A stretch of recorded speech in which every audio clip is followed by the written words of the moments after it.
right? And there's a lot of things that most first world country people, unless they're homeless, these are things that we don't deal with anymore, right?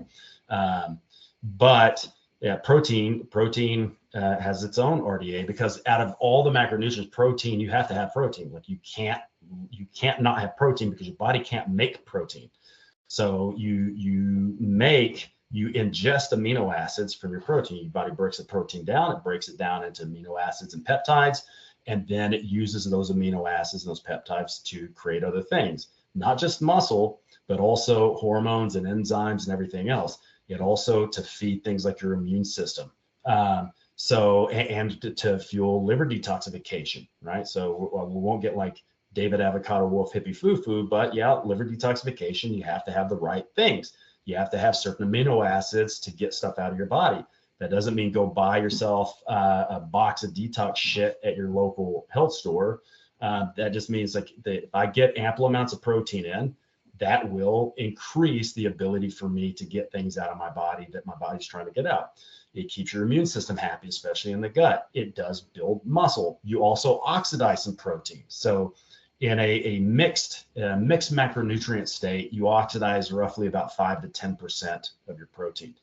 Now, when you increase your protein and you decrease carbohydrates to a sub-maximal level, meaning you're going to be a little bit glycogen depleted, or even a lot of glycogen depleted, because you're burning that off with your exercise and you're bringing in like maybe say a moderate amount. When you have low amounts of glycogen, your body will start oxidizing protein at a higher rate. So that number will move up to like 10 to 15%. So I've got this concept of caloric funnels.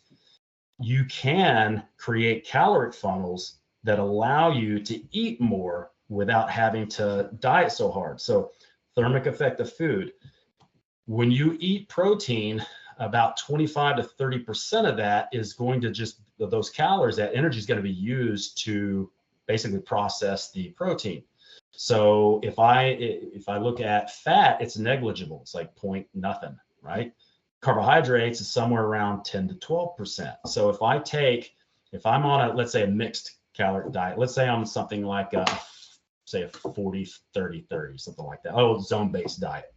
If I take that fat and I pull 10% of that off and I replace that with protein, I'm actually going to lose around 25% of those calories just by switching from one macro to another.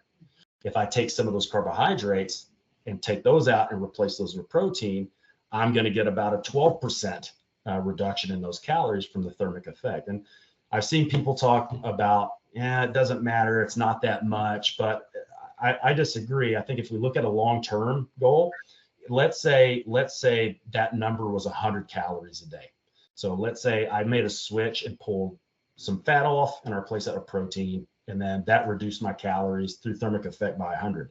If I look at that, it's 365 days, and I divide that by, theoretically, in a kilo of body fat, there's about 7,700 calories. Now that's not entirely accurate, but it's good for looking at this, right? Because it's different for different people. But if we divide that by 7,700, that's almost 5 kilograms of weight loss over the course of a year, and you didn't pull any calories out. You just made a switch from one macro to another.